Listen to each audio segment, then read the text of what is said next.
Bank, and our partner for the report, the Center of Excellence for Islamic Finance at the Institute of Business Administration. Our report is a comprehensive study that provides an overview of the Islamic finance landscape in Pakistan and also highlights the potential for growth and some of the key investment opportunities that exist in this space. It is designed as a market report that is meant to introduce the potential of Islamic finance in Pakistan to the world. Pakistan has a very unique Islamic finance story, and this is what we intend to highlight through this report. The report is a comprehensive study that is based on extensive primary and secondary research. We have conducted executive surveys with many of the leading industry stakeholders, including regulators, the Islamic banks themselves, scholars, academic institutions, and others. And while I can't cover all the key findings of the report today, what I want to do is I want to really highlight some of the unique insights that we found through this report, and at the same time also give you a flavor of the depth of the analysis that went into developing this report.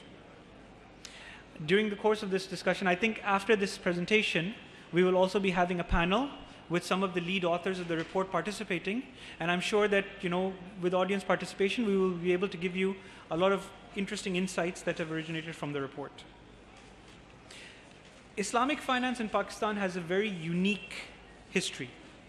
Since the independence of the country, it has always been on the agenda of governments who have always indicated that their intention to support its implementation.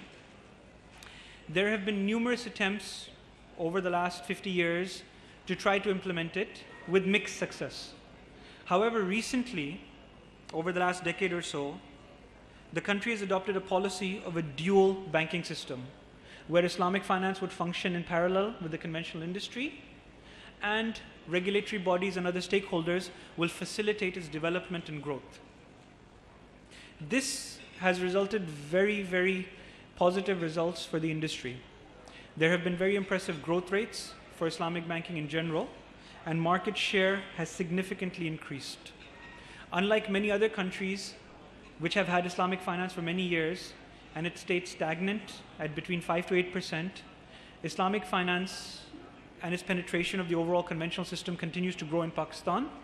It currently stands at about 12% and is expected to exceed 15% by 2018. In terms of the growth drivers, there's many growth drivers that will help facilitate this. The first and most important is the support that the regulators are playing in building an enabling ecosystem for its growth and development. Both the State Bank and the SEC regulators have introduced a number of policies in recent years to help facilitate its growth. We have seen the impact that such initiatives have had in countries like Malaysia, the UAE, Bahrain, and others, where the regulator plays a proactive role and how it helps the growth of the industry in the domestic country. Obviously, there's no question that demographics remains a huge growth driver for the industry, and extensive research has shown again and again very significant latent demand for Sharia-compliant financing products from both the retail and the corporate sectors. And finally, there is the role that Sharia-compliant investments can play. And Pakistan itself has a very unique economic story. Many metrics demonstrate significant growth in recent years, while at the same time we know that there's a number of underlying reforms that are required. But one of the things that came across very extensively from our analysis is that executives remain very optimistic about the outlook for economic growth, and in particular, the role that Sharia-compliant instruments can play in facilitating that economic growth. In terms of the overall landscape, Islamic finance, as I mentioned, is about 13% of the overall industry, with banking taking up approximately 12%. It is a fast-growing sector, and it is projected that approximately 15% of the total conventional banking assets would be Sharia compliant in the next 2 years. The other interesting story is regarding Sukuk. Sukuk makes up 18% of the Islamic finance industry, which is in complete contrast to conventional bonds, which make up only 1% of the conventional finance industry. This demonstrates that there is more depth in products that is being offered in the Islamic finance side, and is a good basis to build on growth for the capital markets going forward.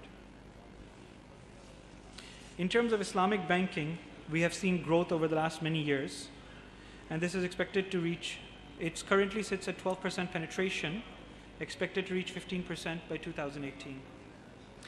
There continue to be a number of challenges that exist in this space, and with the help of regulatory authorities and other stakeholders like centers of excellences that have been recently established, it is expected that these challenges will be converted to opportunities that will be addressed in the coming years.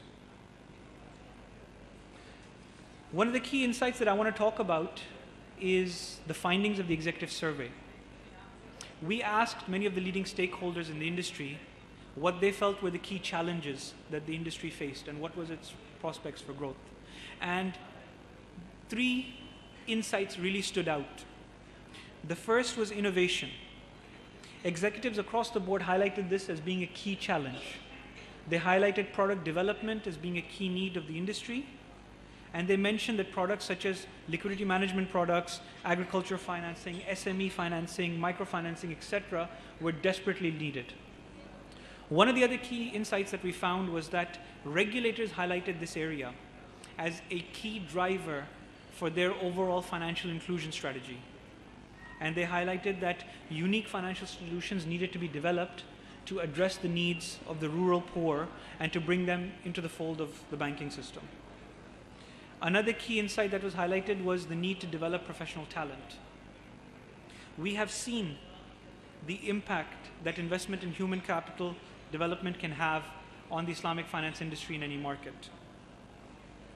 Countries like Malaysia and others have seen significant impact in innovation, product development, and even financial inclusion through investment in their Islamic finance professionals and their developments. And the country has taken many steps. We heard recently about the launch of 3 unique centers of excellences that have been established in universities throughout. I'm very confident that this is a very positive first step to help address the professional development going forward. And finally, one of the key items that all executives highlighted was the desperate need to educate local consumers about Islamic finance, about its nuances, how it differentiates from the conventional products that are on offer, and what value proposition it hosts for the country and for consumers in general. Takaful is another unique story. Pakistan itself is a very under-penetrated insurance market, and the Takaful industry has a very small shareholding, only 4% of the overall insurance space. There are no re-Takaful entities in the space. There is no micro-Takaful institutions, and these items have been highlighted as a key need.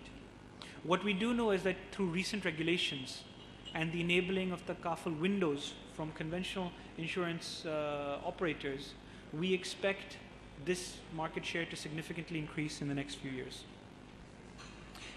Capital markets is another interesting story, and I think every aspect of capital markets deserves its own analysis, but in particular I want to talk about the asset management industry, and particularly the mutual funds industry. I think this has been the biggest success story that Islamic finance in Pakistan has offered. The Islamic funds currently consist 25% of overall mutual funds in the country. This is more than double the market penetration that Islamic banking enjoys. And the largest fund manager in the country today happens to be a Sharia-compliant fund manager. This is a tremendous growth story that can, not only be an example to different aspects of Islamic finance in Pakistan itself, but also serve as an example to the Islamic finance markets in many other countries as well. And finally, I want to touch very briefly about the importance of social finance. This is something that has been highlighted by both regulators, by industry stakeholders, policymakers, and executives within the industry itself as a key need for the country. There are currently many different institutions that are facilitating social finance within the country with mixed results. But some of the key findings highlight a desperate need to reform some established institutions like Awqaf and others, and greater significance that the industry needs to place on things like Islamic social finance for it to meet its objectives of financial inclusion and poverty alleviation. Ladies and gentlemen, this was a very brief insight into some of the findings of our report. I do hope that you read the report. You can also get a soft copy of the report at the link that I've highlighted. Please go through it, share your feedback, and we hope that this report will serve as a benchmark for the industry and to help facilitate the growth of Islamic finance through the provision of knowledge and disclosures going forward. With that, I'd like to thank you all very much and hand it back to the moderator. Thank you. Thank you, Mr. Mustafa Adil, for presenting the key highlights of this very, very important Pakistan Islamic Finance Report. And to dwell some more time on this report, we have a short panel discussion for which I would request the moderator of this session, Mr. Ahmed Siddiqui, Director CEIF, please join us on the stage. In the panel, we have some very significant personalities. To start with, I invite Dr. Zamir Iqbal, Lead Financial Sector Specialist, Finance and Market Global Practice, World Bank. Please join us on the stage. To follow him, we have Dr. Dawood Ashraf, Senior Research, Islamic Finance, IRTI. Thank you, sir. Mr. Mustafa Adil, the head of Islamic Finance, Reuters, is with us on the stage. Then we have the next panelist, Ms. Irum Saba, Assistant Professor, CEIF IBA. She is also the part of the organizing committee of this particular event.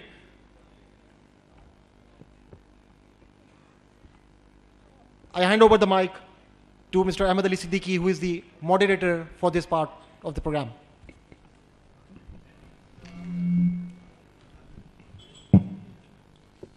Bismillahirrahmanirrahim. And once again, we welcome you all to the session on Country Report. We have the team who has worked on this report. So we have Mustafa Adil, we have Dr. Dawood, we have Dr. Irum, and Dr. Zamir has joined us as a independent expert who will be giving his views about the contribution or the significance of this report. So I'll start my discussion from Dr. Dawood. As we know, can you just highlight the significance of this initiative, and especially what key contributions or what key segments were highlighted in this report? See, IRTI is doing Islamic Finance Country Reports for last 2 years. We have produced 8 reports. This was the 8th report. And these reports, we have our partner Thomson Reuters, and before that we had Saba as well as our partner in producing these reports. So this report, we started working on this report for like about 3 months back. Had no idea what exactly is lying in Pakistan in terms of Islamic finance. So we set up a team, and we looked into several things, and we learned a lot from this experience. The most important element that we have found while studying about Pakistan, about research in Pakistan, that Pakistan is moving forward with a greater pace now.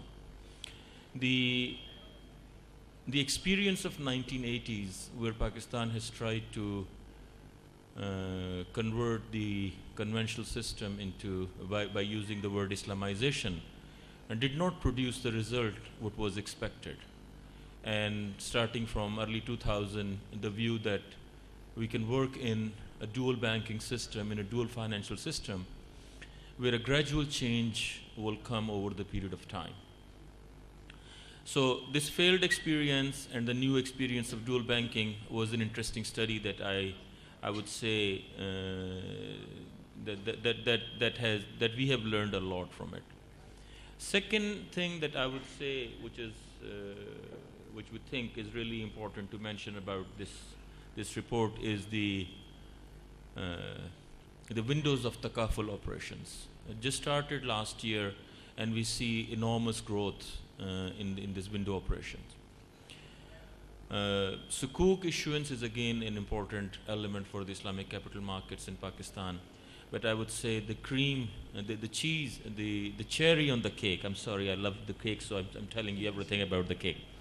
So the cherry on the cake is the Islamic asset management. The enormous growth in terms of the asset size, the enormous, the really good return for the small investors. And I would appreciate when I was reading the whole story and was discussing with other co-authors on the report, the establishment of Pakistan Stock Exchange is a great milestone. Especially this KMI, I don't know whether the name is changed to PMI or not. It's still KMI. So it's the KMI index. The KMI index was definitely was a starter of the Islamic asset management industry. I would say another aspect that that came as a personal favorite was the Islamic microfinance sector, especially Akhuwat, Wasila. These are the organizations that have started work, and they are giving us good examples how we can use how we can provide interest-free financing facility to small borrowers that will definitely increase the financial inclusion. We know that State Bank Pakistan has recently done a CAP study, and in that they found that there are people, especially in the lower strata of the economy, that are not really interested in doing banking with conventional banks, and they're not willing to borrow from banks. So if we provide them the opportunity, if we provide them the financing using Islamic modes of financing, that will reduce that self-exclusion from the main financial system and would increase the financial inclusion. Thank you, Dr. Dawood. You briefly sum up the key findings. Now, my next question is to Dr. Irum. This report also highlights some recommendation, the practical recommendation to the Islamic finance industry, as well as to the regulator. So I would like you to briefly discuss on those key recommendations for the stakeholders. Okay, thank you very much, Mr. Ahmed. Actually, in this report, what we found is basically for the Islamic financial institutions in Pakistan, they need to create awareness. Actually, they themselves know very well that there is a lack of awareness. People in Pakistan are not aware about Islamic banking products and all other Islamic banking concepts. So one of the things that we recommend to Islamic financial institution in Pakistan is basically to create more awareness. This is number one. Then secondly, through this report, we would like to recommend to Islamic financial institutions that they have to spend a lot of money on the research and development, because we need to have more innovative products actually. And number third is basically that Islamic financial institutions have to also spend on the technology side. So not only on the Sharia development side, but also on the technology side, the banks have to come up with the new modern tools, more towards the fintech and Islamic branchless banking. So all these things we recommend to the Islamic financial institutions. But when we talk about the regulator, we do appreciate for this particular report that our regulator, State Bank of Pakistan, and especially Securities and Exchange Commission of Pakistan, they have helped us a lot. And they are doing so many things, but still there is always room for improvement. So regarding the room for improvement, what we recommend in our report is basically that the State Bank of Pakistan should give some incentives to the conventional banks to convert into full-fledged Islamic banks. This is one of the ways that we can actually enhance the penetration of Islamic financial institution in Pakistan. Secondly, another thing that State Bank needs to come up with is basically to have separate prudential regulations for Islamic financial institution. If we have separate prudential regulations for Islamic financial institutions, especially Islamic banks, then this will take care of all the anomalies in the legal and taxation side. So this is number 2. The third recommendation for the central bank is basically that they need to give us more liquidity management instruments to the industry, because right now industry is direly looking for the more liquidity management instruments. So this is basically for the State Bank of Pakistan, and when we talk about the Securities and Exchange Commission of Pakistan, they have established their own department last year, but what they have to do is basically now they have to take care of mudarabas, Islamic insurance, give some incentives to the takaful operators. Now the good thing is conventional insurers can start Islamic insurance, but there is a room for improvement. We need to have separate set of rules actually for the takaful operators. So these are the recommendations not only for the Islamic financial institutions in Pakistan, but also for the regulatory bodies in Pakistan. Thank you, Irum, for briefly summing up all the key recommendations. Now I move to Brother Mustafa. This report also highlights the key steps, especially the takaful sector coming up and with the allowance of the windows. So what opportunities you see for the takaful sector in Pakistan, especially the report also mentioned something about micro takaful as well. So at both level, at the general and family level and also at the micro level. Sure. Thank you very much for the question. I mean, basically, the insurance industry in Pakistan is very, very interesting, right? Pakistan is a very underpenetrated insurance market in general. Is that mic? This one's better? All right. It's better. Yeah. Sorry. So what I was saying is the insurance story in Pakistan is something that's very interesting. Pakistan is a very underpenetrated insurance market as it stands today, with total insurance premiums being less than even 1% of the GDP, whereas in many developed countries you see it in excess of 50% or more. Now, with the growth that is projected for Pakistan economically, and with increasing urbanization and sophistication of the population, you're going to see a growth trajectory on the insurance side. And currently, our report found that the takaful institutions are not equipped to be able to capture that growth, right?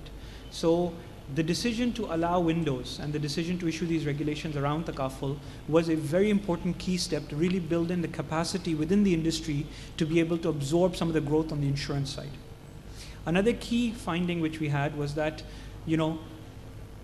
the insurance sectors are very much focused on particular niches. And unfortunately, they, like many of the other financial services that are provided, they exclude a significant portion of the population.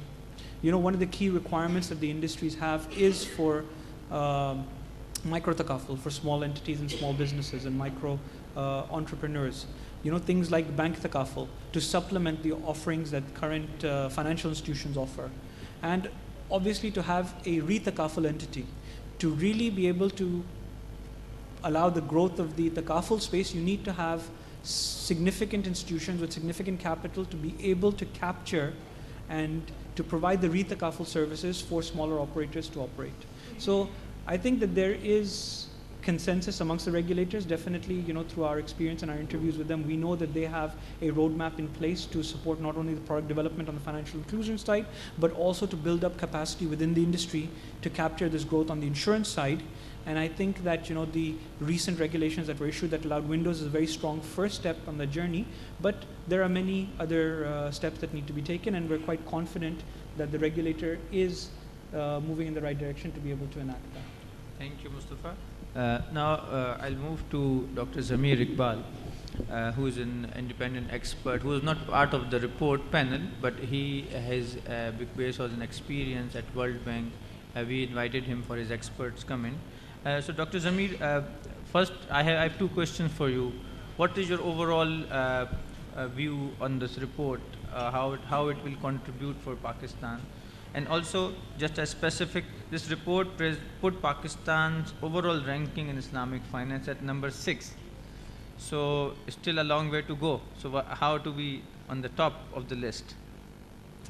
Bismillah ar-Rahman ar-Rahim. Thank you, Ahmed, for giving me an opportunity. And I must, first of all, congratulate IRTI, Center for Excellence of Islamic Finance, and Thomson writers for doing such an excellent job. I think the report, I was very pleased to see that report has turned out to be a very good product. There are many positives in this report, which if one takes time to go through those things. So you can see that many positive developments are being mentioned in this report. Just a couple of ideas which I want to bring to your attention. I think if you look at, maybe it also answers your second question. I mean, couple of things, if you look at the many countries that how Islamic finance has developed, there are two models. One model is basically a top-down approach, where you get the support from the very top policymakers and the stakeholders, and this is basically an effort is made, and that's how the Islamic finance develops in that country. The other model is bottom-up, where you see that the country says that let the market determine and let the market see how to develop Islamic finance. And that it depends purely on the demand and supply factor and the other enabling environment. I think this report gives you a very positive message from the policymakers, whether it is the bankers or whether the Securities Commission or other stakeholders. The message is very clear that there is a support from the top, from the policymakers, and there's a support from the stakeholders, and there's a seriousness. And I think some of that you could also see in the speeches from this morning, that there is a commitment. So this is a very positive thing which is coming out of this report. I think the other thing is it has highlighted many areas of improvement which are very obvious. I think it clearly shows that there's a need for better knowledge management, there's a lack of capacity, technical capacity, and I think for that places like your center and at Lund and Peshawar, I think they can play a very major role. Actually, organization of these events and distribution of this book could also be a very positive, can contribute. I think one thing which Pakistan may consider, I think one of the things which I have seen in many conferences, that suddenly the focus on Islamic finance or the utility of Islamic finance is somehow constrained only to microfinance or financial inclusion.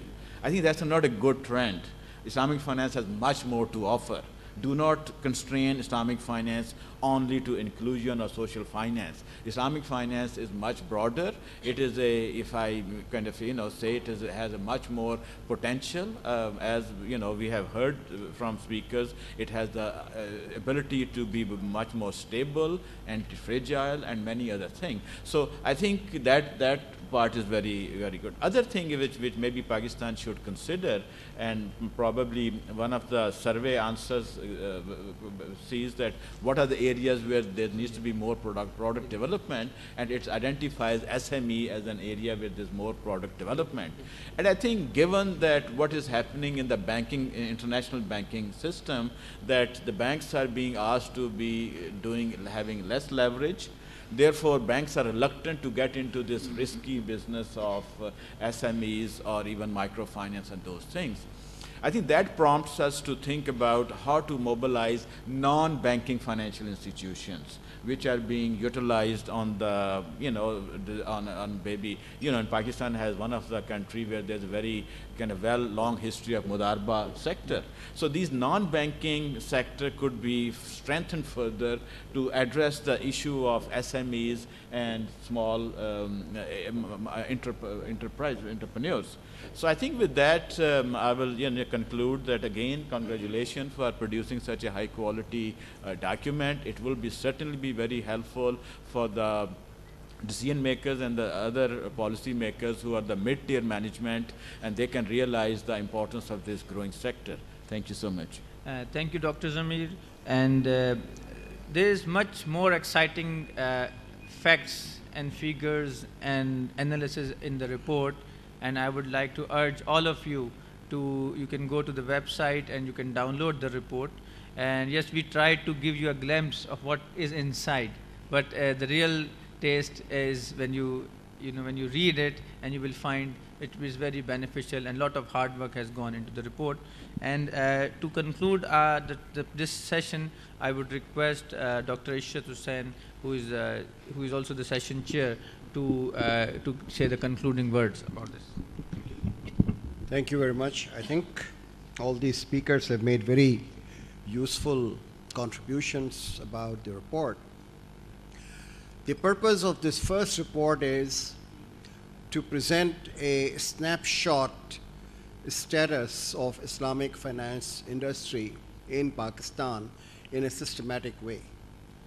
And this will become the benchmark from where the future reports will evaluate the pace and extent of the progress we have made.